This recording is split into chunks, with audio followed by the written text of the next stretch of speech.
Can I ask you a question? Colby, when it comes to Trump, and I'm pretty sure with you, it's either love or hate. There's nobody. I've never met somebody that's just like, yeah, Trump. I'm cool with him. It's either love or hate. What was the moment for you, Colby? Because I know what it is, what it was for me about the country and the movement and the voice. It couldn't have been. I'm not saying it could have been anybody, but what was that moment for you where you're like, oh shit, like this president is. This is who I connect with. And then that phone call, you beat Tyron Woodley, you're sitting in there post-fight, you're getting interviewed, and all of a sudden somebody comes and gives you a phone, and it's the president of the United States, it's Trump. What was that moment for you, Colby, and how does that feel sitting in an interview and the president of the United States wants to talk to you? I mean, the moment where I really was just like, man, that's so admirable, was just seeing that he gave up his, rich and wealthy lifestyle to come fight for America. The guy could be having his toes in the sand with mamacitas giving him Mai Tais on the beach every single day, but he doesn't want to do that. He's the only president in history whose net worth has went down after being in office. So who else can say that? All these other guys like the Bidens, the Clintons, their net worth goes up substantially. The Obamas, they go up substantially after they're in office. They use all these politicians and all these lobbyists, and they just make money from them. So that's when I respected Trump the most. Just seeing that he was willing to give up his lifestyle, his net worth, his great business tactics that he has to save America. To save against all these communist swamp creatures that are in D.C. right now. So.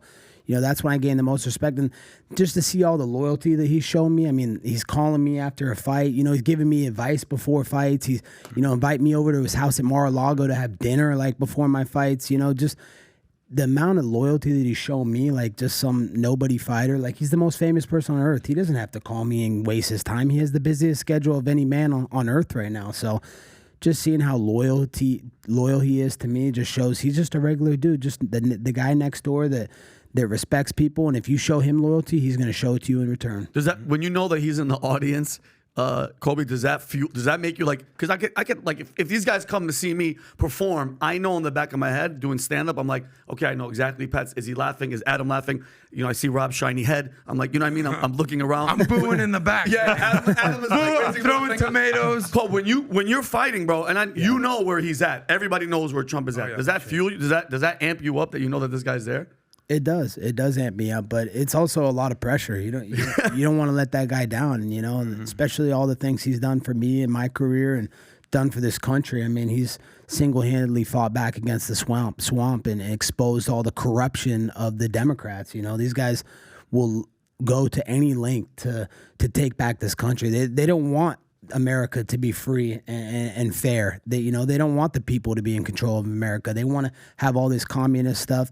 Look at how they shut down our country for a fake pandemic just so they could control the mail-in ballots. And then, now they're letting our border just be completely wide open so they can use those illegals to vote for them. But they're still losing in the polls. And, weaponizing the justice system, that's third world dictator type things. So, Trump's the only man standing between them and America. And, he loves America more than he loves himself and more than he loves his family. Like, that's how much he cares about America and changing America forever. So we need America back. We need Donald Trump back in office. He's going to restore democracy in America. Colby, I got to tell you, bro, what you're doing with the Trump and the MAGA, brilliant.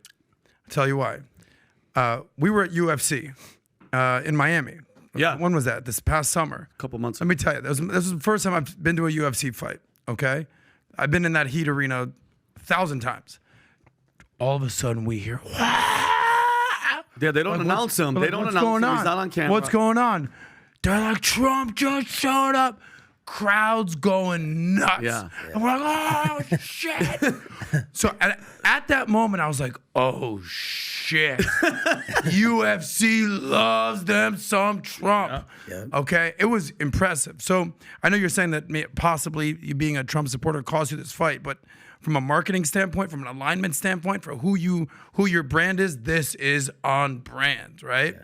So never apologize for that. Whether people like Trump, not try Trump, this has helped your brand, no doubt. I don't know any other UFC fighters marketing Make America Great Again like you. So, but I think he's 100% true believer. Genuine. I don't think it's an act. I think he is 0% an act, right? So, number one, when are you running for Congress? Number two, if Trump wins, are you going to take a position as White House But most importantly, are you the Donald Trump of the UFC? Yeah, I do believe I'm the Donald Trump of the UFC. He's my biggest role model. He's my mentor, and he's someone that I really look up to. So I try and model my career after a lot of things that he's done. And, I definitely would like to run for Congress in a few years. I think I'd be the perfect fighter. I'm not a guy that's going to sell out to the establishment. I'm a self-made man from nothing. I came from a blue-collar family in Oregon who had absolutely nothing, who lived in the trailer parks. Now I'm a multi-million-dollar athlete. So, I think that I can do great things for this Republican and conservative movement that other guys won't be able to do because they don't have the funds and means to do it. So, I appreciate everything Donald Trump's done for me. I'm a true believer. I'll die fighting for that, man. So if you like this clip and you want to watch another one, click right here. And if you want to watch the entire podcast, click right here.